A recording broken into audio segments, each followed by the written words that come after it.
ధ్రువోపాఖ్యానం.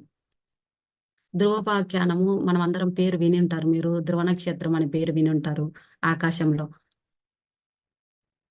పేరు విన్నారు కదండి. ధ్రువ ఎస్ నక్షత్రం ఎస్ ఎస్ ఎస్ మనకు కనిపిస్తూ ఉంటది ఆకాశంలో. ఆ ధ్రువ విన్నాం నక్షత్రం. సావిత్రి గారు, విన్నాం. ధ్రువ ఉమ్, నక్షత్రం విన్నాం. ఉమ్.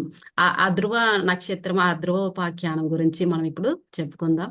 చాలా అనుభూతిని, ఆధ్యాత్మిక పరమైనటువంటి భక్తి పారవశ్యాన్ని ఇస్తుంది. ఇది చిన్న పిల్లలకి మనం చెప్పగలిగితే చాలా బాగుంటుంది. అంత గొప్ప ఆ, కథ ఇది అన్నమాట ధ్రువోపాఖ్యానము. ఈ ధ్రువ మేడం, అది అరుంధతి నక్షత్రం కూడా అదేనా? కాదు కాదు, అరుంధతి అది వేరు. వేరు. అది వేరా? అది ఉమ్. వేరు. ఓకే. అరుంధతి ఆ, వశిష్ఠుని భార్య అరుంధతి. ఓకే. అరుంధతి నక్షత్రం వేరు. ఈ ధ్రువోపాఖ్యానం, ధ్రువ నక్షత్రం వేరు అనమాట. మనం ఫస్ట్ చెప్పుకునే సమయంలో అంటే కొన్ని కథలు ముందులోకి వెళ్లాల్సి వస్తుందండి. మీరు మళ్ళీ నేను చెప్పిందే చెప్పానని అనుకోవద్దండి. మనము మన మొత్తము మన భూమి మీద మొట్టమొదటి పాలకుడిగా మనం స్వయంభూ మనువు అనే అతని గురించి చెప్పుకున్నాం. ఆ స్వయంభూ మనువే నన్ను ఆయన భార్య పేరు శతరూప. నన్ను సృష్టి చేయమన్నావు, నేను సృష్టి చేశాను, నేను 2 కుమారులని 3 కుమార్తెలని సంతానంగా పొందాను, మరి నేను ఎక్కడ ఉండాలా ఏంటి అని చెప్పేసి అడిగితే, భూమి మీద చేయవయ్యా అని బ్రహ్మదేవుడు అంటాడు. భూమి ఎక్కడ ఉంది అంటే, భూమి లేకపోవడం ఏంది అని అప్పుడు చూస్తే భూమి సముద్రంలో ముంచేసి నింటాడు హిరణ్యాక్షుడు. ఆ భూమిని తీసుకొచ్చి బయటికి యజ్ఞ వరాహ అవతార మూర్తి రూపంలో ఆ భూమిని తీసుకొచ్చి ఇక్కడ పెట్టడంతో స్వయంభూ మనువు, ఆయన భార్య, ఆయన పిల్లలు, ఇంకా సృష్టి కార్యం జరుగుతూ ఈ భూమి అనేది ఉండడం జరిగింది. పరిపాలన అనేది మొదటగా ప్రారంభించబడింది. అంటే మన భారతదేశానికి మొదటిసారిగా పాలకుడు ఎవరు అంటే స్వయంభూ మనువు. ఆయన మన మొత్తానికి పాలకుడు. అతని భార్య పేరు శతరూప. వాళ్ళకి 2 కుమారులు ఉన్నారు, 3 కుమార్తెలు ఉన్నారు. ఆ 2 కుమారులు మనం ఇప్పుడు చెప్పుకుంటాం. అంటే ఈ కథకి ఇదే మనకి రావాలి. ఈ స్వయంభూ మనువుకి 2 కుమారులు ఉన్నారు. 2 ఉత్తానపాదుడు, ప్రియవ్రతుడు. 2 కుమారులు ఆయనకి. ఉత్తానపాదుడు పెద్ద కుమారుడు, ప్రియవ్రతుడు రెండో కుమారుడు. మనకు మనుస్మృతి ప్రకారం, మను ధర్మం ప్రకారం పెద్ద కుమారుడే రాజ్యానికి రావాలి. దాని ప్రకారం ఇక్కడ ఉత్తానపాదుడు రాజ్యానికి వచ్చాడు.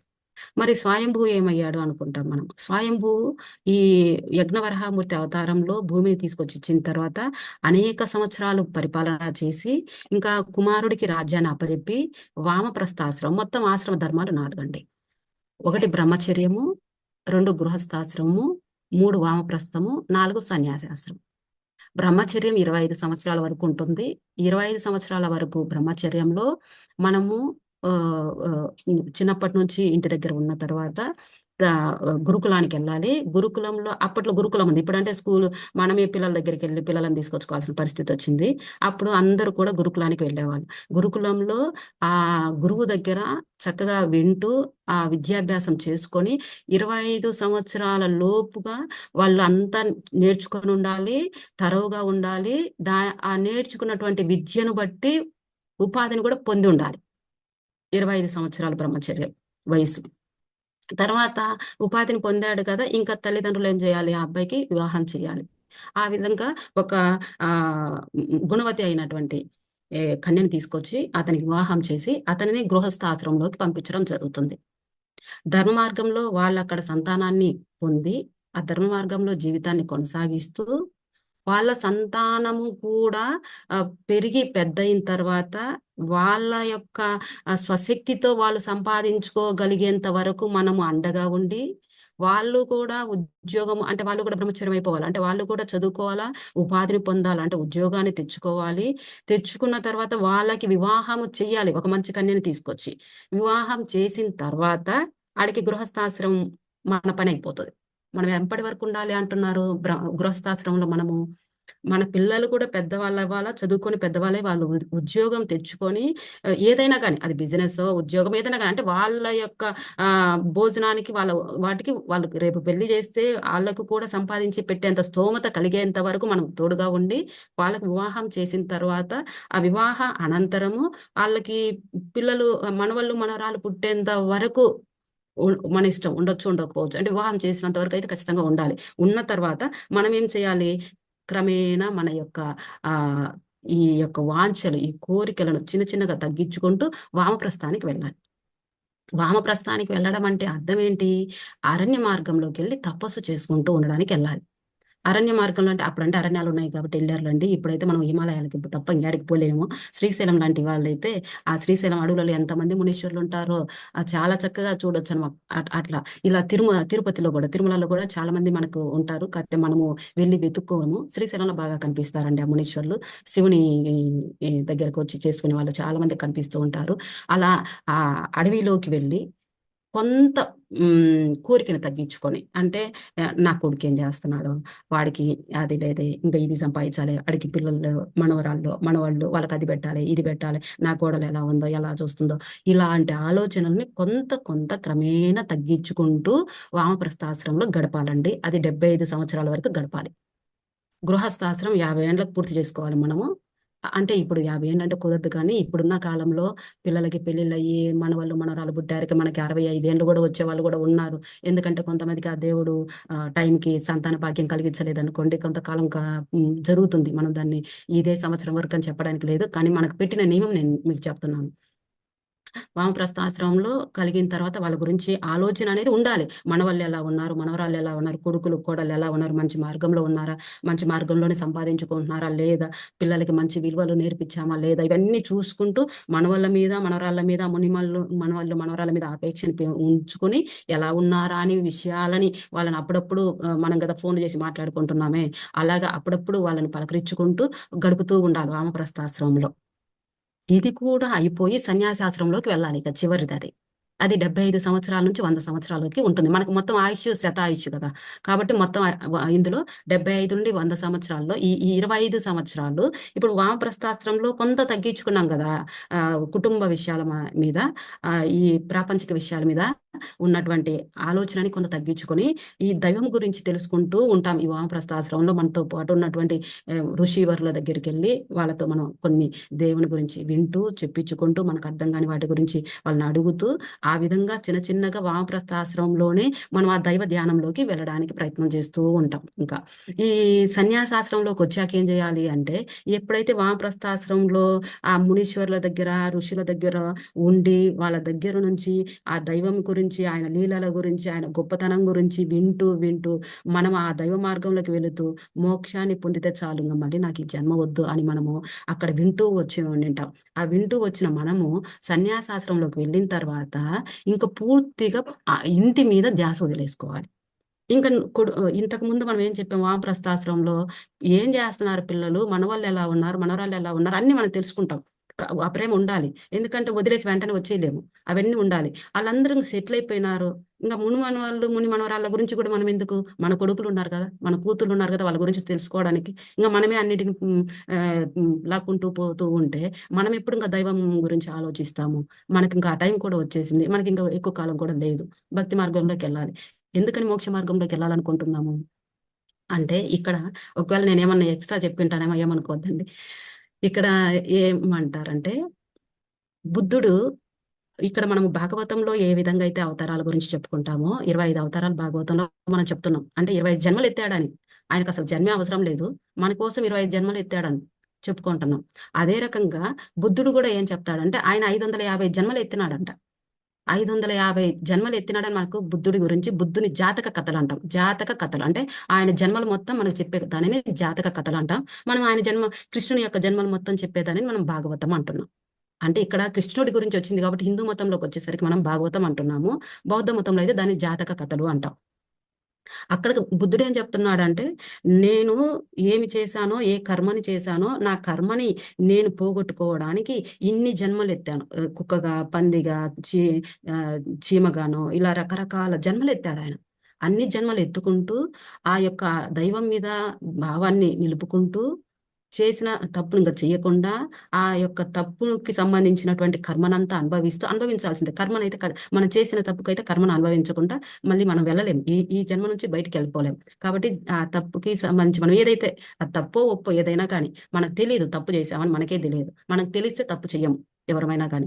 మనం కానీ మనకు తెలియకుండానే మనము ఆయన దృష్టిలో మనం చేసినట్టు ఉంటే ఆ కర్మ మనం అనుభవించాలి కాబట్టి ఇన్ని జన్మలు ఎత్తుకుంటూ ఎత్తుకుంటూ వచ్చి అన్ని కర్మలను పోగొట్టుకున్న తర్వాత అత్యంత ఉత్తమమైన జన్మ మానవ జన్మ. ఈ జన్మ మనకి ఆ దేవుడు ఎన్ని సంవత్సరాలు మనము కర్మలన్నీ పోగొట్టుకున్న తర్వాత వచ్చిందో ఇంత ఉత్తమమైనటువంటి ఈ మానవ జన్మని మళ్ళీ మనము తప్పులు చేసి కర్మ మార్గంలోకి వెళ్ళిపోయి మళ్ళీ ఆ పాప కూపంలోకి వెళ్ళిపోయి మళ్ళీ ఏ రకమైన జన్మ తీసుకొని ఎన్ని రకాల బాధలు పడాలి.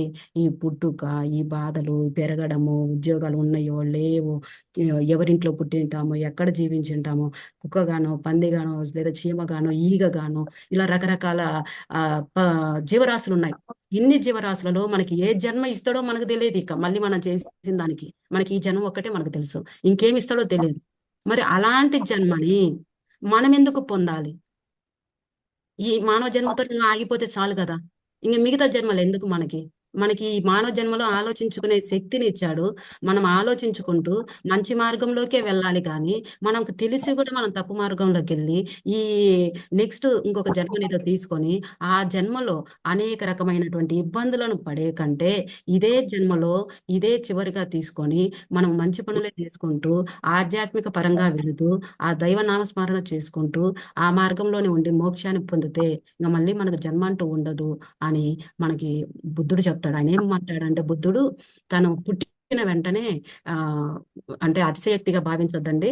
అతను పుట్టిన వెంటనే 7 అడుగులు తూర్పుకేసి నాకు ఇదే చివరి జన్మ, నాకు మరు జన్మ అంటూ ఉండదు అని చెప్తాడనమాట. అంటే ఆయన అన్ని జన్మల నుంచి అది గుర్తు పెట్టుకొని వస్తున్నాడు. అందుకే అన్ని జన్మల గురించి ఆయన చెప్పగలిగాడు. నాకు ఇన్ని జన్మలు ఉన్నాయని చెప్తున్నాడు. నేను ఈ జన్మల్లో ఈ పని చేశాను. నాకు తోడు నా ఫ్రెండ్స్ ఎవరున్నారో కూడా చెప్తున్నాడు ఆయన.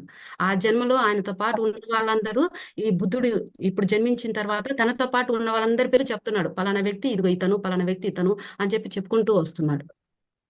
అతనేం చెప్తున్నాడు? నా కర్మలన్నీ నేను అనుభవించేశాను. ఇంక నాకేమీ లేవు. నేను చేసినవన్నీ అనుభవించేశాను.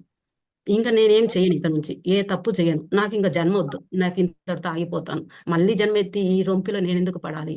ఈ ప్రాపంచిక సుఖాలలోకి ఎందుకు రావాలి? ఈ భావమేం వద్దు నాకు అని చెప్పేసి మాట్లాడతాడనమాట. అంటే ఈ మానవ జన్మ ఎంత గొప్పదో, ఎంత ఉత్తమమైనదో మనకు బుద్ధుని జాతక కథల ద్వారా మనకు తెలుస్తుంది.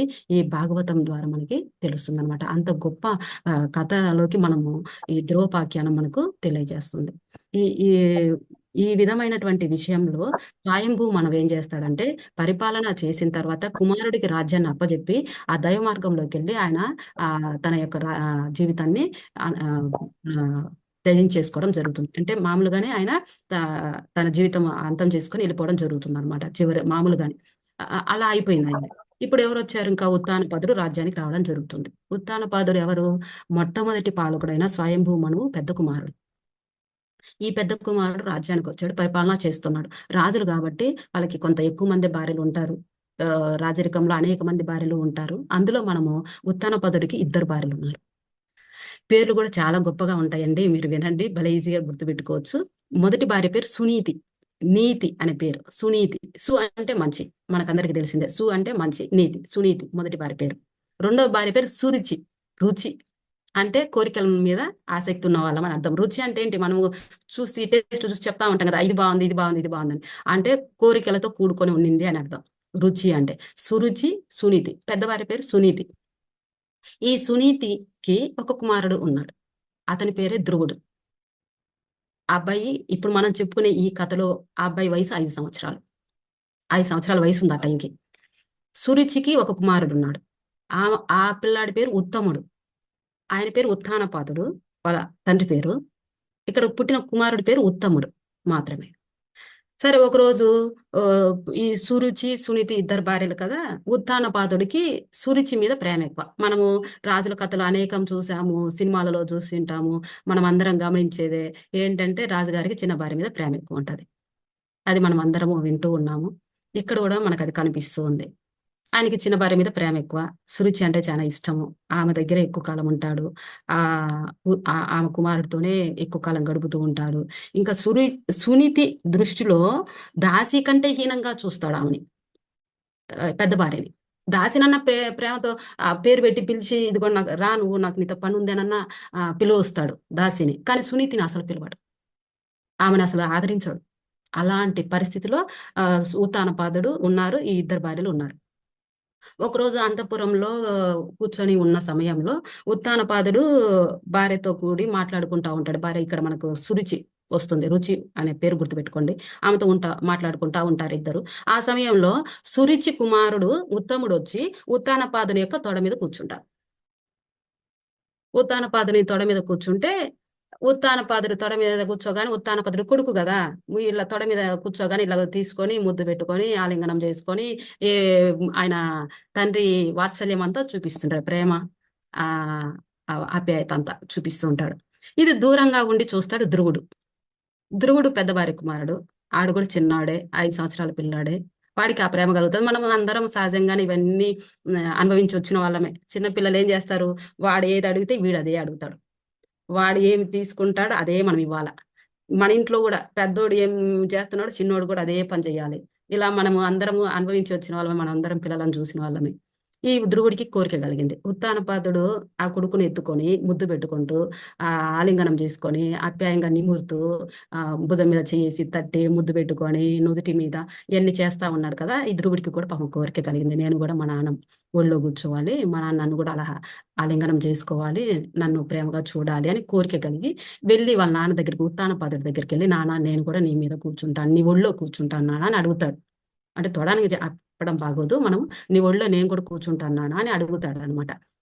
అడగగానే ఉత్తానపాదుడు ఏం చేయాలి, కొడుకును రా నాన్న, ఇదిగో ఈ వైపు కూర్చోనానా అని చెప్పాలా. ఆయన ఏం చేశాడు, సురుచి వైపు చూస్తాడు. అంటే ఆయన ఎంతగా ఆమెకి ఈయన కంటే మించి, అంటే ఈయన తీసుకోవాల్సిన నిర్ణయాన్ని కూడా ఈయన తీసుకోకుండా ఆమెకి ఇచ్చేసాడు అవకాశం. అంటే అంతగా తను నిర్ణయం తీసుకునే దాంట్లో కూడా తక్కువగా అయిపోయాడు. ఇంకొక మాటలో మనము ఇప్పుడున్న పరిభాషలో చెప్పాలంటే ఆమెకి అంతగా అధికారాన్ని ఇచ్చాడని అర్థం. ఆమెకి అంత పెత్తనం ఇచ్చాడు. మనం అంటే ఆమె పెత్తనం అనేసి, ఆ పెత్తనము అధికారము ఆ భార్యకి ఇచ్చాడు. ఆమె వైపు చూశాడు. మామూలుగా అయితే తండ్రి వెంటనే తీసుకొని ఒళ్ళో కూర్చోబెట్టుకోవాలి పిల్లాడు రాగానే. మనం ఇంట్లో ఏమేమో పనులు చేస్తా ఉంటాము, పిల్లలు వచ్చి గోముగా ఏదో అడుగుతారు, ఏం చేస్తాము, వెంటనే పిలుచుకొని చెప్పి అమ్మ ఈ పనిలో ఉన్నా నాన్న మళ్ళీ రారా అని చెప్పి మళ్ళీ ప్రేమగా చెప్పుకొని పంపించుకుంటాం.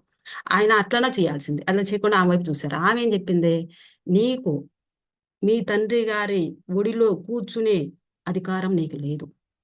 ఎందుకు లేదు అనుకుంటున్నావేమో, నువ్వు నా కడుపున పుట్టలేదు కాబట్టి నీకు ఆ అధికారం లేదు, నీకు అవకాశం లేదు. నువ్వు ఎవరి కడుపున పుట్టావు, సునీతి కడుపున పుట్టావు కాబట్టి మీ నాన్న ఒడిలో కూర్చోడానికి నీకు హక్కు లేదు. నా కొడుకు నా ఒడిలో నా కడుపున పుట్టి ఉంటే నువ్వు ఆ అవకాశం వచ్చేది. కానీ ఇప్పుడు నువ్వు నా కడుపున పుట్టలేవు. ఎందుకని, నీకు ఈ జన్మ పోవాలి కదా, పోతేనే కదా మళ్ళీ. కాబట్టి నా కడుపున నువ్వు పుట్టలేవు.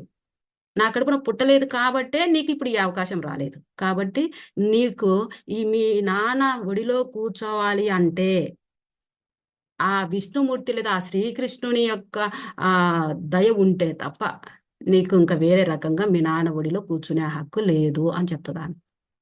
గదమాయిచ్చి చెప్తుంది. ఒక్కటే వాడికి అర్థమైంది. 5 ఏళ్ల పిల్లాడు, వాడికి ఏం అర్థం కావట్లే పాపం. మన పిల్లలైనా అంతే, మనమే అరుస్తాము, తిడతాము, మళ్ళీ వాళ్ళు మన దగ్గరికే వస్తారు.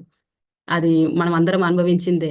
కాకపోతే వాడికి ఆమె ఏం చెప్పిందో అర్థం కాల, ఆమె ఏమేమి మాట్లాడుతుందో అర్థం కావట్లేదు. వాడికి ఒక్కటే గుర్తొచ్చింది, మా అమ్మ కడుపున పుట్టినాను అందుకని ఇక్కడ కూర్చోడానికి లేదనే పదం ఒక్కటే వాడికి తెలుస్తుంది. నువ్వు సునీతి కడుపున పుట్టావు కాబట్టి నీకు హక్కు లేదు అని చెప్తుంది. అది అదొక్కటే పట్టుకున్నాడు. చిన్నపిల్లాడు కదా, ఇంత పెద్ద పదాలు అడిగా ఏం అర్థం కాల. ఈమెమనింది మళ్ళీ, నా కడుపున పుట్టే అవకాశం ఇంకా నీకు లేదు కాబట్టి నీకు అవకాశం ఎలా దొరకాలా అంటుంది, శ్రీకృష్ణుని యొక్క దయ ఉంటేనే అని చెప్తుంది. అవన్నిటిని అర్థం చేసుకునే శక్తి వాడికి ఆ వయసులో లేదు కాబట్టి ఇంకా కళ్ళు నిలుపుకొని ఏడ్చుకుంటూ వాళ్ళమ్మ దగ్గరికి వెళ్ళిపోయాడు. వాళ్ళమ్మ అంతఃపురంలో ఉంటది, ఇవేం చూడదు. ఆ సునీతి ఎల్లప్పుడూ ఆ శ్రీకృష్ణుని భక్తి పారవశ్యంలో మునిగిపోతూ ఉంటది. ఆమె నాకెందుకు ఇలా ఇచ్చావు ఏంటి అని ఆ తండ్రిని ఎప్పుడు అడగదు, ఆ పరమాత్మని ఎప్పుడు అడగదు. ఆయన మీద ధ్యాసలోనే ఉంటుంది ఆమె ఎప్పుడు కూడా. ఈ బాబు వెళ్ళి ధ్రువుడు వెళ్ళి ఏడ్చుకుంటూ వాళ్ళ అమ్మ దగ్గరికి వెళ్ళాడు. వెళ్ళిన తర్వాత వాళ్ళ అమ్మ ఏమంటుందంటే, ఏం నాన్న ఎందుకు ఏడ్చుకుంటూ వచ్చావు, ఏం కారణం చెప్పు అని. అంటే వాడికి ఏం చెప్పాలో అర్థం కాల. వాడికి ఏం చెప్పాలంటే అక్కడ ఆమె ఏమని వీడికి చెప్పడానికి ఆ వయసులో రావట్లేదు పూర్తిగా. అదే పదాలు కరెక్ట్గా చెప్పడం కూడా రావట్లేదు. వాడికి కొంత అర్థమైంది, కొంత అర్థం కాలే ఆమె ఏం చెప్పిందో. అయితే మరి ఈమెకి ఎట్లా తెలియాలి? ఈ పరిచారకులు ఉంటారు కదా, దాసీలు, అక్కడ జరిగిన సంఘటన అంతా ఈమెకు దాసీలు సపరేట్ ఉంటారు. తర్వాత సురిచి ఉండే అంతఃపురంలో ఉన్న దాసీలు కూడా సపరేట్ ఉంటారు. ఎవరికి వాళ్ళ దాసీలు సపరేట్ ఉంటారు. ఈమెకు వాళ్ళ దాసీలు లేదా పరిచారకులు వచ్చి, అమ్మ ఇలా జరిగింది, ఆమె ఇలా అనింది అబ్బాయిని అని చెప్పి, ధ్రువుని ఇలా అనిందమ్మా అని చెప్తారు. అప్పుడు మనం అయితే ఇప్పుడున్న మన భావంలో తీసుకున్నట్టయితే మనం ఏం ఆలోచిస్తామంటే, అంత మాట అనిందా, నేను పెద్ద భార్యని, నేను పట్టమహిషిని, నా కొడుకుని అంత మాట అంటదా, అసలు ఇలా ఎలా అనగలిగింది అని గొడవ పెట్టుకొని కొడుకుకి ఇంకొక మాటలు చెప్పి, అరే ఆమె ముందు రాదు, ఆమె రెండో భార్యరా, ఆమెకేం విలువ లేదురా, మొత్తం ఉంది నీదేరా, రాజ్యం అంతా నీదిరా, నువ్వేందిరా బాధపడేది, ఇలా మనము కొడుకుకు చెప్పి కొడుకుకి ఇంకొన్ని నాన్న మీదనో చిన్నమ్మ మీదనో ఇంకో 2-3 మాటలు చెప్పి మనం కూడా ఆవేశానికి లోనై, నా కొడుకుని ఇలా అన్నావా అని చెప్పి ఫీల్ అయ్యి ఆడ ఓ పెద్ద గొడవే పెట్టేస్తాం ఇప్పుడున్న సమాజంలో అయితే. ఆమె ఏం చెప్పిందంటే కొడుక్కి, బాబు, ఆ శ్రీకృష్ణుడు నాకు ఇంతవరకు ఇచ్చాడు, ఇందులో మీ పిన్ని అనింది నిజం అంటే ఆమె, ఆ అబ్బాయికి వాళ్ళ పిన్ని మీద వాళ్ళ నాన్న మీద ఏ చెడు మాటని చెప్పట్లేదు ఆమె, వాళ్ళ మీద నింద చెప్పట్లేదు, వాళ్ళ మీద అపవాదు చెప్పట్లేదు, ఆమె తన గురించి చెప్తుంది. నేను, నా కడుపున నువ్వు పుట్టావు కాబట్టి నువ్వు బాధపడుతున్నావు ఇక్కడ అంటే అర్థమైంది, నేను ఏదో పోయిన జన్మలో కర్మ ఏదో చేశాను, ఆ కర్మని నేను ఈరోజు అనుభవిస్తున్నాను, ఆ పరమాత్మ నన్ను ఆ కర్మని పూర్తి చేసుకునేదాకా నాకు ఇలాగే ఉంటా నేను, అందుకని ఆ దైవ దృష్టిలోనే నేను ఇలా ఉన్నాను. అలాంటిది మీ నాన్న ఎలా చూస్తాడు నన్ను? నేను నా కర్మను నేను అనుభవించాలి కదా. నా కర్మను నేను అనుభవించే మార్గంలో మీ నాన్న దృష్టిలో నేను దాసి కంటే హీనంగా ఉన్నాను కాబట్టి, నా కొడుకుగా ఉన్నావు కాబట్టి నువ్వు ఈ రోజు ఆ బాధను పొందుతున్నావు అంటే, నా కడుపున నువ్వు జన్మించావు కాబట్టి. ఎందుకని అంటుంది ఇక్కడ ఆమె, ఏం చెప్తుంది, నేనంటూ ఒక పాపం ఏదో ఒక కర్మ ఏదో చేశాను పోయిన జన్మలో, ఆ కర్మని నేను అనుభవిస్తున్నాను ఇప్పుడు, నేను అనుభవిస్తున్న ఈ కర్మ నా కడుపున పుట్టావు కాబట్టి నీకు కొంత సోకింది, కాబట్టి నువ్వు ఈ రోజు ఆ బాధను అనుభవించావు, అందువలన నువ్వు బాధపడొద్దు. మీ పిన్ని చెప్పింది నిజమే, చిన్నమ్మ చెప్పింది నిజమే, నా కడుపున పుట్టావు కాబట్టి బాధపడుతున్నావు, కానీ ఈ బాధని నువ్వు ఎలా తొలగించుకోవాలి? ఆమె చెప్పిందే నిజం. అదేంటిది? ఆ శ్రీకృష్ణుని యొక్క దయ తప్ప ఇంకా వేరే దయ లేదు నీకు. ఆ శ్రీకృష్ణుని నువ్వు ఆరాధించావా, ఆయనను కోరుకుంటూ చేసుకున్నావా, నీకు మంచిది, నువ్వేం కోరుకున్నావు అది లభిస్తుంది. ఆమె చెప్పినంత నిజం. అంటే మనము ఇన్నాళ్ళు మనము గుర్తుపట్టుకుంటున్నామో లేదో, మనం ఏమైతే పూర్వజన్మలో చేశామో, మనం చేసిన కర్మలను బట్టి మన పిల్లలు కూడా కొంత అనుభవించడానికి వీలుంది అని చెప్తున్నారు. ఇప్పుడున్న కాలంలో అయితే, ఇప్పుడు కలియుగం కదా, మనం చేసినవి మనమే అనుభవిస్తున్నాం. ఇంక మన పిల్లల వరకు కూడా అవకాశం దొరకట్లేదు. చాలా మంది తల్లిదండ్రులు చేసిన పాపాలు ఏవో పిల్లలకి వెళ్తున్నాయని చెప్తున్నారు, కానీ ఇంత ముందు కాలానికి అది ఇప్పుడు ఎవరం చేసిన వాళ్ళమే మొత్తము అనుభవించేటట్టుగా ఈ కలియుగంలో కొనసాగుతున్నాయి. అందువలన ఇప్పటికైనా మనం ఏంటంటే, మనకు తెలియకుండా అవతల వ్యక్తిని బాధ పెడితే మనం ఏం చేయలేం, కానీ మనం తెలిసి మాత్రం ఎప్పుడు ఎవరిని ఎక్కడ ఇబ్బంది పెట్టకుండా ఉండాలి అనేది ఇందులో ఈమె ద్వారా మనకు కొంత తెలుసుకుంటున్నాం అనమాట. అంటే మనం జరిగిన సంఘటన ఏదైనా కానీ మనకు అనేకం జరుగుతుంటాయి. ఆ సంఘటనలో అవతల వ్యక్తిని నిందించకుండా, దీనికి నేను ఎక్కడో బాధ్యురాలనయ్యాను, అందువల్ల నాకు ఇది జరిగింది, ఈ తప్పుని నేను ఒప్పుకుంటున్నాను, నాకు ఈ తప్పుని తొలగించేసి నన్ను మళ్ళీ మంచి మార్గంలోకి తీసుకురమ్మని ఆ దేవుణ్ణి మనం అడగడం అనమాట. అవతల వ్యక్తులను మనం త్వరగా నిందించకుండా ఆ జరిగిన దానికి మనము తప్పులను మొత్తం వెతుక్కోవాలి. అందరము కూడా తప్పులను వెతుక్కొని ఏమున్నాయో అది చూసుకొని, మన వైపు తప్పు ఎంత ఉందో అవతల వైపు ఎంత ఉందని చూసుకొని, మనము ఆ స్వామి దగ్గర మనస్ఫూర్తిగా ఇందులో నేను కూడా భాగస్వామురాలని అని చెప్పుకోవాలన్నమాట. ఎందుకంటే ఆమె చెప్పిన మాట ప్రకారం మనం చెప్పుకుంటున్నాం. ఇప్పుడు ఆమె ఏం చెప్పింది, కృష్ణుణ్ణి తప్పంగా అవకాశం లేదని కుమారుడికి చెప్పింది. అలా పిన్ని చెప్పిన 2 అంశాలు చెప్పింది.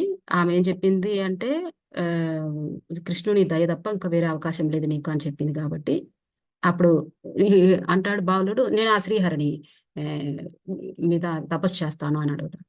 ఆ శ్రీహరి అంటే వాళ్ళమ్మ రోజు కృష్ణుని పెట్టుకొని, విగ్రహాన్ని పెట్టుకొని పూజిస్తుంది కాబట్టి, ఆ శ్రీకృష్ణుడి రూపం చూశాడు, ఆయన విగ్రహ రూపం చూశాడు. అలా ఎలా తపస్సు చేయాలో ఏంటో ఏమీ తెలియదు, కానీ వాళ్ళు అన్నారు చేస్తానంటాడు.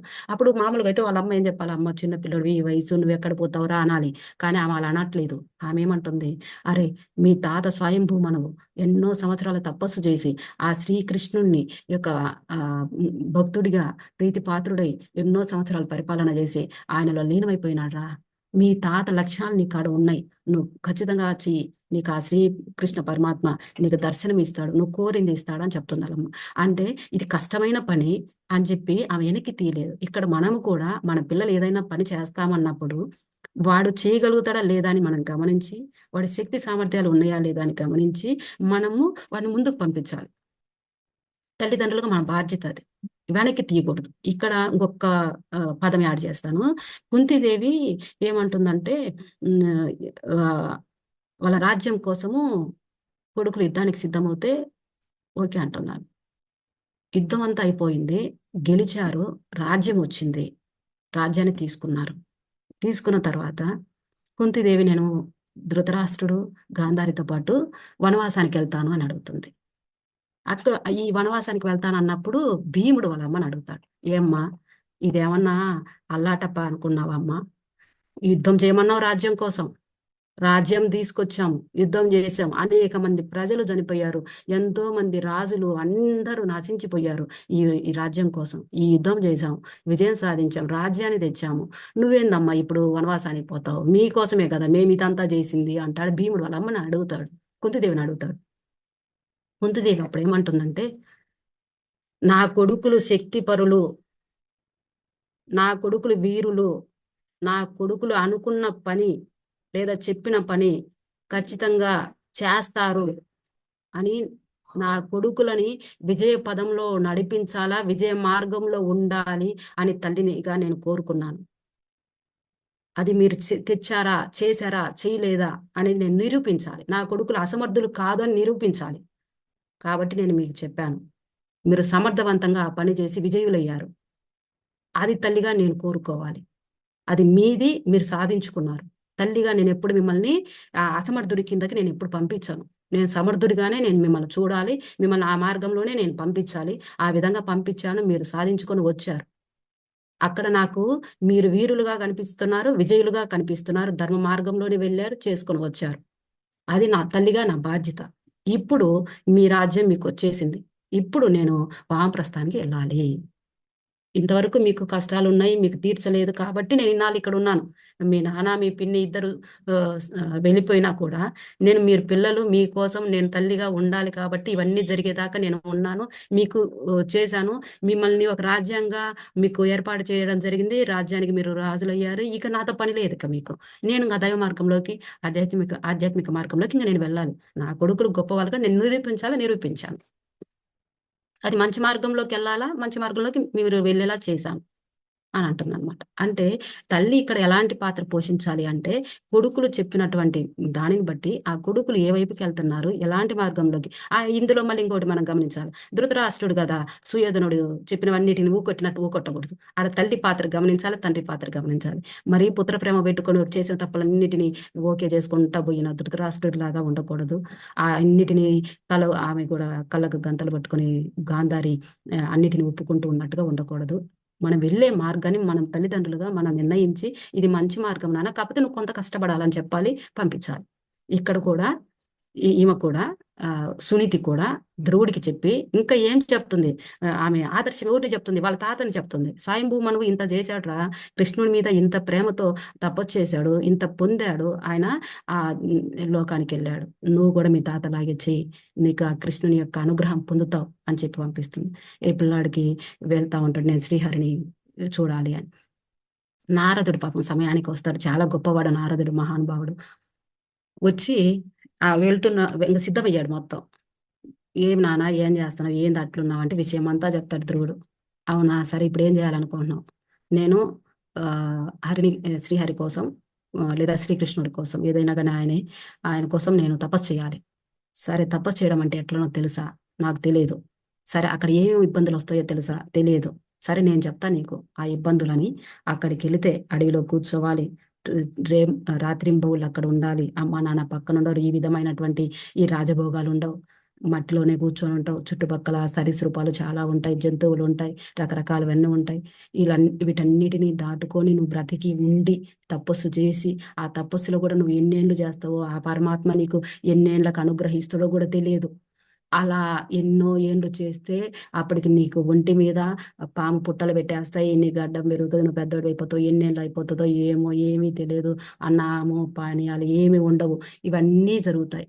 మరి ఇవన్నిటిని నువ్వు ఓర్చుకోగలుగుతావా? ఎంత కష్టం ఉన్నా నువ్వు చిన్న పిల్లడివిరా, 5 ఏళ్ల బాలుడివిరా, నీకెందుకురా ఈ కష్టము అని నారదుడు ఆ బాలునికి రాబోయేటువంటి కష్టాలన్నిటినీ ముందుగా తెలియజేస్తాడు. ఎందుకంటే వెళ్ళేటప్పుడు ఇన్ని కష్టాలు ఉన్నాయి, మన అమ్మగా నాన్నగా మనం కూడా చెప్పాలి మన పిల్లలకి, అరే నువ్వు ఈ ఎగ్జామ్ రాయబోతున్నావురా, ఈ అడ్డంకులు వస్తాయి, నువ్వు ఒకసారి ఎగ్జామ్ రాయగలుగుతావు, ఒకసారి రాయలేవను, లేకపోతే నువ్వు ఈ పని మీద బిజినెస్ పని మీద వెళ్తున్నావు, నువ్వు వెళ్ళేటప్పుడు ఈ అడ్డంకులు వస్తాయి, జరుగుతుందో లేదో కానీ నువ్వు ధైర్యంగా మళ్ళీ చేసుకొని రావాలి. ఇట్లా మనం వెళ్ళేటప్పుడు మనం ఖచ్చితంగా చెప్పాలి. ఇది నారదుడు చెప్తున్నాడు ఈ బాబుకి. నాన్న ఇన్ని అడ్డంకులు వస్తాయమ్మా నీకు నువ్వు చేసే మార్గంలో, కాబట్టి నువ్వు చేయగలుగుతావో లేదో, ఎందుకురా అడవిలోకి వెళ్తావు, వద్దమ్మా అని చెప్పి అంటే పూర్తిగా మానిపించాలని నారదుడు చెప్పట్లేదు. ఆ అబ్బాయి కాడ ఎంత శక్తి ఉందా, ఎంత తపన ఉందా తెలుసుకోవడం కోసం ఇవన్నీ చెప్తున్నాడు. అప్పుడు కూడా ధ్రువుడు భయపడలేదు. ఒక్కటే, నేను ఆ హరిని పూజించాలి, ఆయన నాకు కనిపించాలి, నేను ఆయన కోరిక కోరాలి అనేదే ఒకటే ఉంది ఆయన కాడ. సరే, లాస్ట్కి నేను వెళ్తాను, నేను ఆయనని తపస్సు చేస్తానని చెప్పేసి మాట్లాడుకొని నారదుడికి చెప్పి, నారదుడి దగ్గర కూడా ఆశీర్వాదం తీసుకొని ఇంకా ఆ అరణ్యంలోకి వెళ్ళిపోతాడు. అరణ్యంలోకి వెళ్ళిన తర్వాత ఇంకా ఆయన తపస్సు చేస్తూ ఉంటాడు. ఆ తపస్సు చేసి ఇంకా అన్ని మొత్తం మనం గమనిస్తాం, మనం ఇప్పుడు గుర్తు తెచ్చుకుంటే అరణ్యంలోకి వెళ్తాడు, ఆ చెట్టు కింద కూర్చుంటాడు, చుట్టుపక్కల అన్ని అవి ఉంటాయి, ఇంకా నైట్ అయితే ఏమేమో వస్తాయి, అన్ని చూస్తూనే ఉన్నాడు. ఆ అబ్బాయి అయినా పట్టించుకోలేదు, తపస్సు చేసుకుంటూనే ఉన్నాడు. ఆ తపస్సుకి ఇంకా ముల్లోకాలన్నీ కూడా ఆ వేడెక్కిపోతాయి అనమాట ఈ అబ్బాయి చేసే తపస్సుకి. అందరు వెళ్ళి విష్ణుమూర్తి కడిగి అడిగితే, ఆ ధ్రువుడు నా కోసం తపస్సు చేస్తున్నాడు, నేను వెళ్ళి ఆయనని దర్శనం ఇస్తాను వెళ్ళి అని చెప్పి వచ్చేసి దర్శనం ఇస్తాడు. ఇక్కడ చాలా బా బాగా అనిపిస్తుంది వినండి. కృష్ణుడు ప్రత్యక్షమైతే ఆ బాలుడు ధ్రువుడు అలాగే చూస్తా ఉంటాడు ఆయన వైపు. కృష్ణుడికి ఏం చేయాలో కూడా అర్థం కాదు, అంటే ఆ మహావిష్ణువుకి కూడా ఏం చేయాలో అర్థం కాదు. ఏంటంటే బాలుడు మామూలుగా మనం ఏం చేస్తాం, దేవుడు కనిపిస్తేనే ఆ ఏదో పదం పలికి నాయన మమ్మల్ని కాపాడో రక్షించనో మనం ఒక మాట మాట్లాడతాం. ఈ అబ్బాయికి ఏం పలకాలో తెలియదే, చిన్న పిల్లాడు, ఎలా పలకాలో తెలియదు, ఏమని పిలవాలో కూడా తెలియదు, ఏమీ తెలియదు. చిన్న పిల్లోడు అయిపోయినాడు, అదే విధంగా తదేకంగా చూస్తా ఉన్నాడు ఆయన. ఆయనకు అసలు ఎంత ఆనందంగా ఉందో మహావిష్ణువుకి. ఈ వీడు నన్నేం పలకరించడు, నన్నేం పొగడడు, నన్నేం పాట పాడడు, నాకేం ఒక పద్యం పలకడు, ఎందుకని ఆడికేం రావు. 5 ఏళ్ల పిల్లడు కదా, ఇంకా గురుకులానికే వెళ్ళలేదు, ఆడికేమి రావు. ఇంక ఇలాంటి వాడిని నన్నేమి స్తుతించలేదు అని నేను కోపం తెచ్చుకోకూడదు కదా అని భావించి ఆయనే కృష్ణుడే ఆ బాలుడి తల మీద చేయి పెట్టి నిమురుతాడు, ధ్రువుడి మీద. నిమిరితే అప్పుడు ఆయనకి అక్షర జ్ఞానం వస్తుంది. అక్షర జ్ఞానం వచ్చిన తర్వాత అప్పుడు ఆ బాలుడు అమోఘంగా ఆ కృష్ణుణ్ణి లేదా మహావిష్ణువుని కీర్తించడం జరుగుతుంది. ఆయన అంత అమోఘంగా కీర్తించేసరికి ఆ మహావిష్ణువుకి ఎంత ఆనందం వేస్తుందో, ఎంత గొప్పగా స్తుతించావురా, నీకు అలా ఇవ్వగానే ఆ తల మీద ఇంత నిమరగానే ఎంత వచ్చేసింది అంటే, మనకి ఆ చదువుని ఆ సరస్వతిని ఇచ్చాడు. సరస్వతిని ఇస్తే అంత గొప్పగా ఆయనని ఆనందపరిచేంత స్తోత్రం చేయాలని ఆ టైంకి ఆ బాబు కనిపించాలి కదా. కానీ ఆ బాబు అంత గొప్పగా స్తోత్రం చేసి ఆయనని మెప్పించేసరికి ఆ మహావిష్ణువు ఎంతో ఆనందపడిపోయి, అరే ఎందుకురా చేశావు ఈ తపస్సు, ఏం కావాలమ్మా నీకు అంటే, నాకు ఉన్నతమైన పదవి కావాలి. ఉన్నతమైన పదవి ఏంటిది నాకు తెలియదు అవన్నీ. నేను మా నాన్న దగ్గరికి వెళ్ళాలి, మా నాన్న తొడ మీద కూర్చోలేదు, నేను ఇబ్బంది పడ్డాను, నేను బాధపడ్డాను, నేను ఉన్నతమైన పదవిని పొందితే మా నాన్న యొక్క ప్రేమను పొందుతాను. సరే, ఆ పదవి ఏదో నాకు తెలియదు, నాకు ఒక్కటే ఏం కావాలి, ఉన్నతమైన పదవి కావాలి. అది తప్ప ఇంకేం తెలియదు ఆ బాబుకి. వాళ్ళ అమ్మను కూడా అడగల ఏం పదవి కావాలని కూడా, ఆడ కనుక్కొని రాలేదు, ఏం చెప్పాల. ఒక్కటే అడుగుతున్నా, నాకు ఉన్నతమైన పదవి కావాలి, నాకు ఉన్నతమైన పదవి ఉందంటే మా నాన్న నా మీద ప్రేమతో ఉంటాడు, నన్ను అనుగ్రహిస్తాడు, నన్ను ఆయన దగ్గర ఆలింగనం చేసుకుంటాడు. అంటే వాళ్ళ నాన్న దగ్గరికి పోవడం కోసం ఉన్నతమైన పదవి కావాలి. సరే, ఇంకా అప్పుడు ఏం చెప్తారు, సరే నువ్వు ఉన్నతమైన పదవి అడిగావు కదరా, నేను ఆ ఉన్నతమైన పదవి ఇస్తాను. ఆ పదవి ఎలాంటి పదవి ఇస్తున్నానో ఒకసారి తెలుసుకో, నువ్వు చిన్న పిల్లడివి, నీకు తెలియదు, తర్వాత నీకు తెలుస్తుంది, కానీ నువ్వు అడిగినావు కాబట్టి ఉన్నతమైన పదవిని ఎవ్వరికి ఇవ్వనంత పదవి నీకు ఇచ్చేస్తున్నా. ఆ పదవి ఏంటి అంటే, ధ్రువమండలం అని ఒక మండలాన్ని ఈ విశ్వంలో ఏర్పాటు చేస్తాను. ఈ ధ్రువమండలం ఎప్పుడు వరకు ఉంటుందో అప్పటి వరకు సూర్య చంద్రులు కానీ, సప్త ఋషులు కానీ, ఈ గ్రహాలు కానీ అన్నీ కూడా ఆ ధ్రువ మండలమును చుట్టూ చేసుకొని తిరుగుతూ ఉంటాయి. అంటే ఈ విశ్వమంతా నీ చుట్టే తిరుగుతుంది. నీ ధ్రువ మండలాన్ని ఒక కక్షగా చేసుకొని ఇంతమంది తిరుగుతారు. అంటే నీకు వాళ్ళందరికంటే మంచి పదవిరా, అత్యున్నతమైన పదవిని నీ యొక్క భక్తికి మెచ్చి ఇస్తున్నాను నేను. అంటే ఈ ధ్రువుడికి పాపం 5 ఏళ్ల పిల్లాడికి ఏం తెలుసు, అది ఎంత పెద్ద పదవి కూడా తెలియదు పాపం. ఆయనకి ఆయన చెప్పినవన్నీ ఆయన ఇచ్చిన వరం ఏదో తీసుకొని, నేను ఉన్నతమైన పదవి అంటే ఆయన ఎంత పదవి ఇచ్చాడు అని భావించి కొంత సమయానికి, అంటే ఎక్కువ పదవి ఇచ్చేశాడని ఆయనకు అర్థమైపోయింది. ఇంకా కొంత సమయానికి అర్థమైపోయి అంటాడు, నాకు ఈ పదవులు ఏమొద్దు, నేను అనుకోకుండా తెలియకుండా ఉన్నతమైన పదవి కోసమే తపస్సు చేశాను నిజమే, కానీ మిమ్మల్ని చూసిన తర్వాత, మీ కనులారా మీ రూపాన్ని ఇంత గొప్పగా చూసిన తర్వాత నాకు మోక్షాన్ని ఇచ్చేయరాదా, నాకు ఇంకేం వద్దు అని అడుగుతాడు. అంటే నిన్ను చూసిన తర్వాత నాకు ఇంకేం చూడాలనిపించట్లేదు, నాకు మోక్షాన్ని ఇచ్చేసి నన్ను తరింపజేయి అని చెప్పి అడుగుతాడు.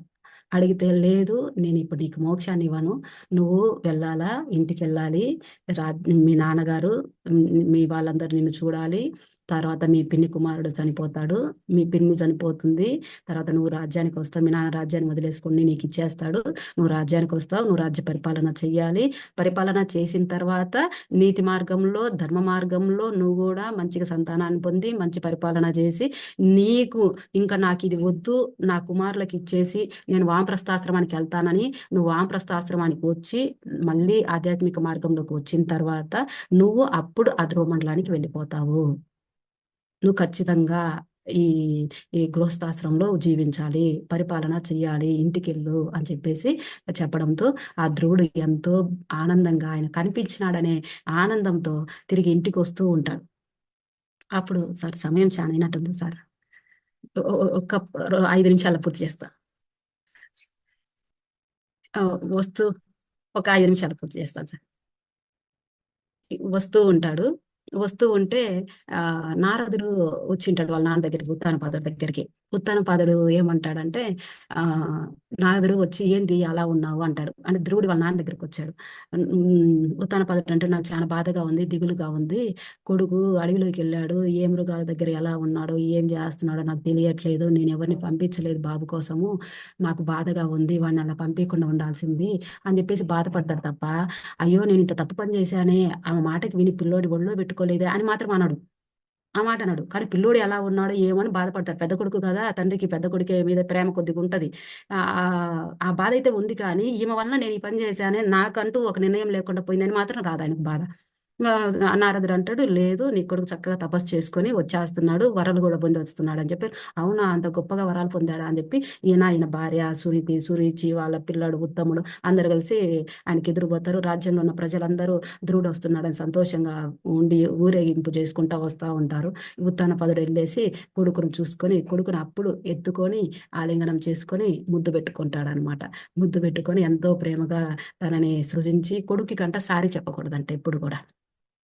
అందుకని క్షమించమని అడగకూడదంట కొడుకుని. ఎవరమైనా కానీ తల్లిగా కొడుకుని అడగకూడదంట, తండ్రిగా కొడుకుని అడగకూడదంట. క్షమించమని అడగకూడదు కాబట్టి, నాన్న నా తప్పు, నేను ఇలా చేశాను, ఇలా చేయకుండా ఉండాల్సింది నాన్న, నా వల్ల నువ్వు ఇన్ని ఇబ్బందులు పడ్డావయ్యా అని చెప్పేసి ఆయనకై ఆయనే అనుకొని, నేను చేసినది తప్పు ఇంతే అని తనకు తానే అనుకొని కొడుకుని అడగకూడదు కాబట్టి ఆ ముద్దు పెట్టుకొని చక్కగా లాలించి ఆప్యాయంగా ఒళ్ళంతా నిమురుకొని ఇంటికి వెళ్ళిపోయి కొంతకాలం జీవించిన తర్వాత ఉత్తానపాదుడు హిమాలయాలకు వెళ్ళి వస్తానని చెప్పి హిమాలయాలకు వెళ్తే, ఉత్తముడు అంటే సూరిచి కొడుకు ఉత్తముడు హిమాలయాలకు వెళ్తాను అని చెప్పి హిమాలయాలకు వెళ్తే, అక్కడ ఉత్తముడు హిమాలయాల్లో యక్షులలో ఒక యక్షుడి ద్వారా ఆ బాబు చనిపోతాడు. అది ఉత్తముడు చనిపోయినాడనే బాధతో సురుచి నా కొడుకు చనిపోయినాడని ఆమె కొడుకు కోసం వెళ్తే, ఆమె అక్కడ మనకు ఇది ఏంటంటే అడవులు అప్పుడప్పుడు కాలుతూ ఉంటాయి, కార్చిచ్చు ఏర్పడుతుంటది. అలా కార్చిచ్చులో పడి ఆమె చనిపోతుంది. ఉత్తానపాదుడు పాలన అయిపోయిన తర్వాత ఈయన ధ్రువుడికి ఇచ్చేసి ఆయన కూడా రాజ్యం త్యజించి ఇంకా ఆయన తన జీవితాన్ని ఆయన ముగించేసుకుంటాడు. మామూలుగానే తన జీవితం ముగిసిపోతుంది. ఇంకా ధ్రువుడు రాజ్య పరిపాలన చేయడం జరుగుతుంది అనమాట. ఇది కొద్దిగా ఒక 5 నిమిషాలు ఉంది, తర్వాత నేను మళ్ళీ చెప్తాను. థ్యాంక్ యూ అండి. Thank you to all. ఇక్కడ ముద్దు గురించి కూర్చోబెట్టుకోవడం గురించి ఒక్క పదం మనం ఎక్స్ట్రా చెప్తున్నాను, ఇంకొక మాట. తల్లిదండ్రులం ఎప్పుడు కూడా ఇక్కడే పెట్టుకోవాలంట అండి ముద్దు, ఇంకెక్కడ ముద్దు పెట్టకూడదంట. ఇందులో నేను తెలుసుకునింది, ఇంకెక్కడ మనము కూడా పెట్టకూడదు, ఎక్కడ చేతులు కూడా పిల్లల మీద వేయకూడదు అంటున్నారు. ఎక్కువగా ఇక్కడే పెట్టాలి. ఇంకొకటి ఏంటి, కూర్చోబెట్టుకోవడంలో కుడివైపున కూర్చోబెట్టుకుంటేనేమో కూతురు లేదా కోడలు అని అంట అర్థం. అంటే అమ్మాయి కూర్చుంటే మనం చూడాల్సిన భావన. మగపిల్లలు అయితే పర్లేదు, ఆడపిల్లల్ని మనం కూర్చోబెట్టుకునేటట్టయితే కుడివైపున కూర్చోబెట్టుకుంటే ఆ అమ్మాయి కూతురన్న అయి ఉండాలి, కోడలన్న అయి ఉండాలి. ఎడమవైపున కూర్చోబెట్టుకుంటే భార్యకు తప్ప ఇంక వేరే వారికి ఎవరికి అవకాశం లేదంట. అంటే కూర్చోబెట్టుకునే విధానాలలో కూడా తేడాలు చెప్తున్నారనమాట. అంటే మనం గమనించం, మనకు తెలియదు ఇవన్నీ. అంటే ఆ ఫీలింగ్స్ వస్తాయంట. ఎడమవైపు కూర్చోబెట్టుకున్నామంటే భార్య అంటే మనం ఎప్పుడు చూస్తాం కదా, లక్ష్మీదేవి వక్షస్థలములో ఉంటుంది, ఎడం వైపే ఉంటుంది అని చెప్తుంటారు కదా. ఎడం వైపు అయితే భార్యతో సమానంగా గమనిస్తారంట. కుడి వైపున అయితే కూతురు లేదా కోడలి స్థానంలో చూడాలంట. థ్యాంక్ యూ అండి. Thank you to all. మన భద్రాచలంలో కూడా రాముల వారి దగ్గర సీతాదేవి ఎడమవైపు కూర్చున్నట్టు చూడండి. ఎక్కడైనా అప్పుడు పూజలలో కూడా ఎక్కడ కూర్చున్నా వైఫ్ని ఎడమ వైపే కూర్చోబెడతారు కదా సార్, మామూలుగా మనల్ని కూడా కాకుండా. సరే, 6:45 అయింది. సారీ సారీ గంట బాబు సావిత్రి గారు ఏకదాటిగా దాన్ని లాగిచ్చేసారు. ఆ మామూలుగా చాలా 45 చాలా నిమిషాలు బాగున్నారు సార్. అదే అందరం ఎవరికి వాళ్ళు అందరం దాంట్లో మునిగిపోయాం. ముగ్గులం అయిపోయాం. అదే మామూలుగా 45 నిమిషాలు బెల్లి మోగుద్ది, ఆవిడకి బెల్లి మోగలేదు ఇవాళ. చాలా విషయాలు తెలుసుకున్నాం సావిత్రి గారు ఈ రోజు. అంటే తెలిసినా మనం వాటిని పట్టించుకోము. ఈ రోజు చాలా అంటే జ్ఞానం వచ్చేలాగా చెప్పారు మాకు. ఎక్కడ ముద్దు పెట్టుకోవాలి, ఇక్కడ అంటే పిల్లల్ని కూడా ఎక్కడ కూర్చోబెట్టుకోవాలి అనేసి అన్ని చాలా బాగా చెప్పారు. కానీ ఏ కాలంలో అయినా కూడా ఈ మనుషులు అంటే తప్పులు చేస్తారు, కానీ రాజులు, ఋషులు, మునులు, దేవతల నాడు కూడా అలా తేడాలు చూడడం ఇదంతా కొంచెం బాధగా అనిపించింది సార్. ఆ ద్రవిడిని అలా వాళ్ళు చెయ్యరు, వాళ్ళకి ఆ విధంగా ఆ పని మనకి చెప్తున్నారు, ఈ విధంగా మీరు చేయండి అని. మీరు ఈ విధంగా ఉండాలి, ఈ విధంగా ఉండకూడదు అనేది మనకి చెప్తున్నారు. థ్యాంక్ యూ అండి సావిత్రి గారు, చాలా బాగా చెప్పారు. నారదుడి వారి వృత్తాంతం ఇవి చక్కగా గుర్తుండి ఇలాగా మళ్ళీ మర్చిపోరు ఎవరు. కూర్చోబెట్టుకునే విధానము భీష్ముని గురించి చదివేటప్పుడు అర్థమైందండి. గంగాదేవి విషయంలో వస్తుంది అది. ఈసారి మనం చెప్పుకునేటప్పుడు ఆమె స్టోరీ చెప్పేటప్పుడు చెప్తాను, గంగాదేవి గురించి చెప్పేటప్పుడు. అది కూడా చదివాను కాబట్టి ఈ అంశంలో తీసుకొచ్చాను అంతే. అంటే తొడ మీద కూర్చోబెట్టుకునే విషయానికి మనం చెప్పేది. థ్యాంక్స్ అండి. మీరందరూ వింటారు. మీ అందరినీ నేను అర్థం చేసుకునే విధంగా మీ అందరికి చెప్పాలి అంటే నేను చెప్పగలుగుతానా లేదా అని మనసులో ఉదయం క్లాస్కి వచ్చేంత వరకు కూడా అదే ఉంటదండి. నేను మీకు అర్థమయ్యేటట్టు చెప్తానా లేదా అని. ఎందుకంటే ఇంతమంది ఆ టైంకి కేటాయించుకొని వస్తున్నారు కదా, నేను చెప్పగలుగుతానా, ఆ న్యాయం చేస్తానా తండ్రి మీరే మొత్తం అనుకుంటా వస్తాను. మీరు చాలా బాగా చెప్పారు. చక్కగా చేస్తున్నారు. బుక్ లో రాసుకోకుండా మైండ్ లో రాసుకునేలాగా చెప్తున్నారు సావిత్రి గారు. అసలు ఎంత అంటే పోలికలు గాని అన్ని చెప్పడం ఎంత బాగా చెప్తున్నారు. గాంధారి కుంతి కంపారిజన్ చెప్పారు చూడండి, అది ఎంత బాగుందంటే అది రియల్ గా అందరము పాటిస్తే ఎంత బాగుంటుంది. మీకు అందుకే అరగంట నుంచి మీకు గంట టైం ఇచ్చింది, మొత్తం టైం మీకు ఇచ్చేసింది ఇవాళ. అవును, thank you sir, thank you. Madam ఒక డౌట్ మేడం, అడగండి. ఇక్కడ ధ్రువుడికి అసలు మాటలు లేక అప్పుడు విష్ణునామాన్ని విష్ణు స్తోత్రము చెప్పినప్పుడే మాటలు వస్తాయని ఈ చాగంటి వాడు నందూరి గారు చెప్పారు మేడం. అది ఇది రెండు ఒకటేనా మేడం? ఒకసారి నా ఇక్కడ వాయిస్ బాగా పెద్దగా వచ్చింది మేడం. సార్ ఒకసారి మళ్ళీ చెప్పమనండి. ఇప్పుడు చెప్పమ్మా, వాయిస్ రీసౌండ్ వచ్చింది. ధ్రువోపాఖ్యానంలో ధ్రువుడికి అసలు మాటలు రాకుండానే విష్ణు పూజ చేస్తారు అని ఇప్పుడు చాగంటి వారు నందూరి గారు చెప్పారు మేడం. అది ఇది రెండు ఒకటేనా? ఆయనకి నిజంగా ఏమి రాదు, కానీ విష్ణుమూర్తి ఆయన శిరస్సు మీద ఇలా తడతాడమ్మా. ఓకే. ఆయనకు అబ్బాయికి 5 ఏళ్ల బాలుడు, చదువుకు పోలే, గురుకులానికి ఇంకా వెళ్ళలేదు, ఆ వయసుకి ఇంకా వెళ్ళలేదు. నిజంగానే అతనికి ఏమి రాదు. అదే నేను మీకు చెప్పాను కదా, ఏం మాట్లాడాలో తెలియక నమస్కరించేది కూడా చేయకుండా అలాగే చూస్తూ ఉంటాడు. ఆయనకి అంటే ఓం నమో నారాయణ అనో కానీ, ఓం నమో వాసుదేవాయ అనో కానీ, లేదా ఏదో ఒక పదమన్న పలకాలి కదా, అసలు ఏ పదాలు పలకడు. ఏ పదంతో స్తుతించాడు ఆయన సైలెంట్ గా ఆయన రూపాన్ని అలా చూస్తూ ఉంటే అప్పుడు విష్ణుమూర్తి చాలా ఆనందపడతాడు. ఏమి రాదు నా వైపు చూస్తున్నాడు, నన్ను ఏం స్తుతించాలో కూడా వాడికి అర్థం కావట్లేదు, నేను ఇవ్వకపోతే ఇంక ఎట్లాగా, నన్ను ఏదో ఒక మాట వాడు పిలవాలి కదా, తండ్రినో తల్లిలో ఏదో ఒక దేవుడో లేకపోతే ఏదో ఒక మాట నన్ను ఆయన పిలవాలి కదా, నన్ను పిలవాలి అంటే నేను అవకాశం ఇవ్వాలి కదా అని అప్పుడు ఆయన తల మీద నిమిరితే అప్పుడు అక్షరవాక్యం వస్తుంది. చదువుకోలేదు, ఆయన తల మీద నిమిరిన తర్వాత అప్పుడు ఆయనను స్తుతిస్తాడు.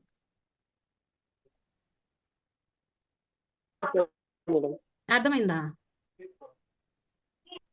ఇందులో మనం కంపారిజన్ ఎవరిని చేస్తామంటే కాళిదాసుని చేస్తాం. కాళిదాసుకు కూడా ఏమీ రాదు. కాళికాదేవి వచ్చి ఆయనని ఇలా అనేస్తే ఆయనకి ఆ సరస్వతి దేవి వచ్చి ఆయన అంత గొప్ప గ్రంథాలను రాయగలిగాడు అని చెప్తారు.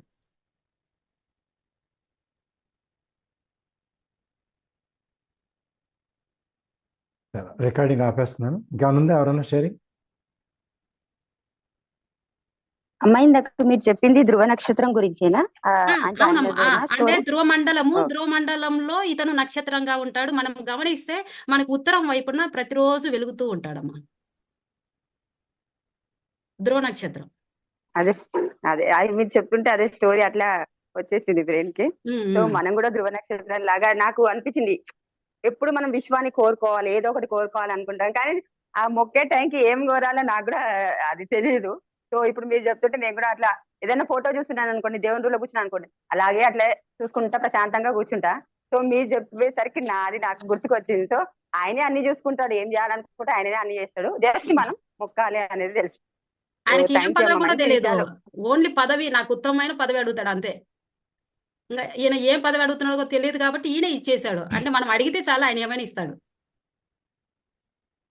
అదే నాకు నేను లేట్ గా జాయిన్ అయినా గానీ నాకు మంచి విషయం తెలిసింది. 6 to 7 అయినా గానీ నాకు మంచి మంచి విషయాలు తెలిసినాయి.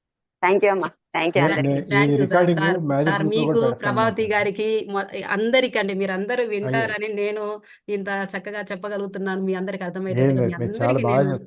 జై శ్రీమన్నారాయణ మ్యామ్, చాలా బాగా చెప్పారు. చాలా చాలా థ్యాంక్స్ మ్యామ్, చాలా చాలా విషయాలు తెలుసుకున్నాము. చాలా థ్యాంక్స్. మీరు మామూలుగానే సూపర్ మ్యామ్, చెప్పడం ఇంకా అనర్గళంగా వచ్చేసింది అంతే. అందరికి నమస్కారం అండి. Thank you very much. నమస్కారం. నేను చాలా రోజులకి జాయిన్ అయ్యాను. నా పేరు జయ, రామ్ గారు వాళ్ళ మమ్మీని నేను. అవునా? నమస్తే అమ్మా. నమస్తే అమ్మా. ఉండి జాయిన్ అయినా మేడం నేను. జయ గారు బాగున్నారా? బాగున్నాం సార్, ఐఎస్ వచ్చినాం సార్ చిన్నబాబు కాడికి. అవునా? సరే సరే సరే సరే. మార్నింగ్ నాకంటే ముందు వచ్చి కూర్చుంటారా రోజు? ఇంతకు ముందు వచ్చి కూర్చునేదాన్ని. ఇప్పుడు ఎప్పుడెప్పుడైతే ఆ టైం అని, ఇక్కడ మాకేమో సాయంత్రము, ఏమో ఉదయం. అవును, ఈ టైం బాగుంది నాకు ఇక్కడ వినడానికి. మనవరాలతోని. Very good very good. రండి, రోజు రండి. చాలా చాలా థ్యాంక్స్ అండి, చాలా బాగా చెప్పారు. ఇన్ని రోజులకు నేను జాయిన్ అయినా బాగా అర్థమైంది. రేపు కూడా ఉంది, రేపు భగవద్గీత, రేపు భగవద్గీత రేపు. అదే సార్, నేను ఇవాళ నేను పూర్తిగా విన్నాను. సార్ బాగున్నారా సార్? అందరూ బాగున్నాం, అంతా బాగున్నాం. మీరు బాగున్నారు కదా? బాగున్నాం సార్, నేను సార్ వచ్చాము ఇక్కడికి. Very good very good very good. Okay, thank you sir. Thank you madam, చాలా బాగా చెప్పారు. మేడం వద్దులేండి, మీరు నన్ను సావిత్రి అని పిలవండి అమ్మా చాలు. ఓకే ఓకే, అది ఊత పదం లాగా వచ్చేస్తుంది అట్లా మేడం అని. Savitri. Thank you thank you thank you అండి అందరికి. అందరికి థ్యాంక్ యూ అండి, బాగా చెప్పారండి. చాలా అర్థం